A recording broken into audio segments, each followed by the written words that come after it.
Welcome back to our program. We're talking about social media and how the Charleston County Transportation Sales Tax Program uses social media to get in touch with folks in the event that there's a road closing or if there's some other kind of issue going on out there as we are building these roads and preparing them for you, the citizens of Charleston County. And we've invited Bill Knight to talk with us. He's a media consultant. And I was saying to him, you tweet, you have other types of ways to use the social media, but I don't understand who and how that's paid for. Well, majority of the time, there's going to be someone within the company who is your marketing person, or whether they're your IT people or social media expert, that will actually take care of this. Now, of course, the pages and business profiles, whether it's a Twitter page or whether it's a Facebook page, are free. So regardless of when you sign up, not to advertise on those necessarily are not, but to do what you want, to get the message out to the people you want to get it out to, it's absolutely free. Do the advertisers pay like big money, a lot of money, similar to television and radio? I would not say the price is similar to television advertising, but it is definitely a need and it is definitely warranted. So most companies do have people set aside that not only handle, for instance, one Facebook account, but that will handle all of the social media for that one client. One of the fears that I've had, and we've talked about a little bit during the break, is that I don't want people to know about my home life and my children and my grandchildren and all of that kind of thing.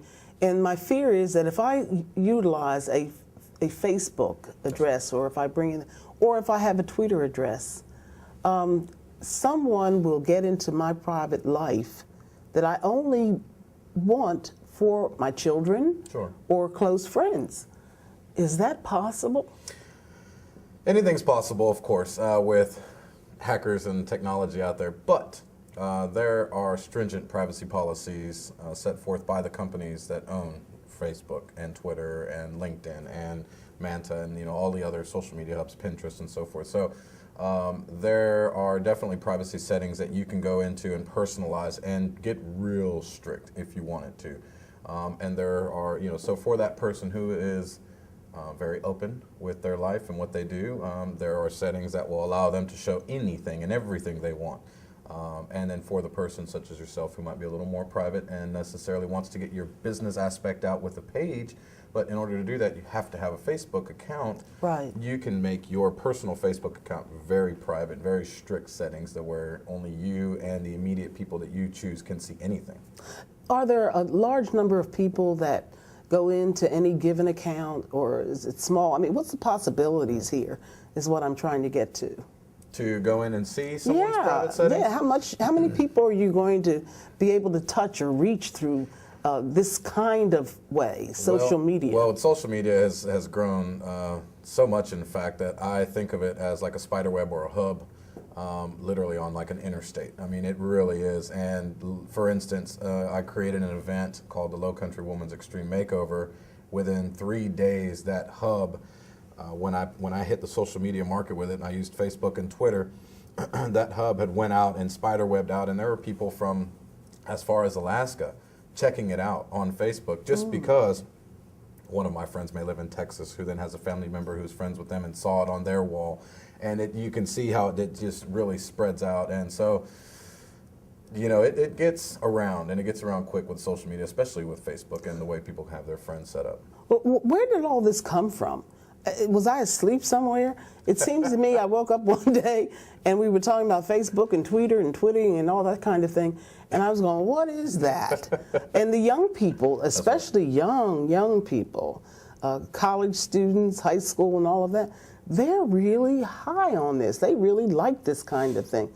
Where did it come from? Smartphone technology made that blow up. It really did. I mean, if you think about it, 20 years ago when cell phones first kind of, were, and it was mostly people with money, who had a business to run were the only people who had a cell phone. Because, is that right? Because, well, to me it felt like those were really the only people who needed to talk that much during the day. As time went on and as our electronics just progressed, to be able to have something as small as a smartphone in your pocket that can utilize, it's basically a miniature computer.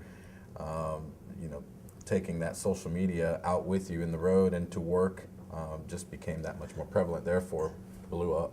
So the technology has been moving along with the need, or are we in front? Or the technology, is it in front of the public? In other words, is there always something that's they're thinking up that's going to come next? Absolutely, and they actually have people in place and get paid for doing nothing but that. But I think it's us, it's our wants. You know, every time they come out with a thinner, smaller, sleeker phone, we give it a month and then we want something more sleek, more stylish, and smaller. So it's definitely just feeding our wants and needs. And for our public to get in touch with us in the event they're interested in getting information close to home, or they want to know if it's going to be slow driving when you're taking your child to school or bringing them home from school, this might be the way. Absolutely. It's a great way, again, to reach a general public, and I mean anywhere from 15 to as old as you possibly are driving.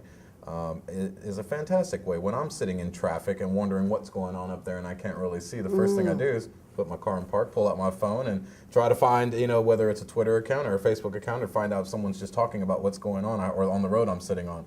So you can see where social media would definitely benefit a program such as y'all's that you're managing in order to let people know about what's going on. And I know that your business is to help people set up these kinds of programs. Absolutely. And to help them for their homes, That's right. schools, and everywhere else. It seems like it's all over the place. Personal, home, business. Do you expect this kind of technology to grow? Absolutely. Can't do anything. In the future, or you think it's going to be more and smaller? Nanotechnology, I hear.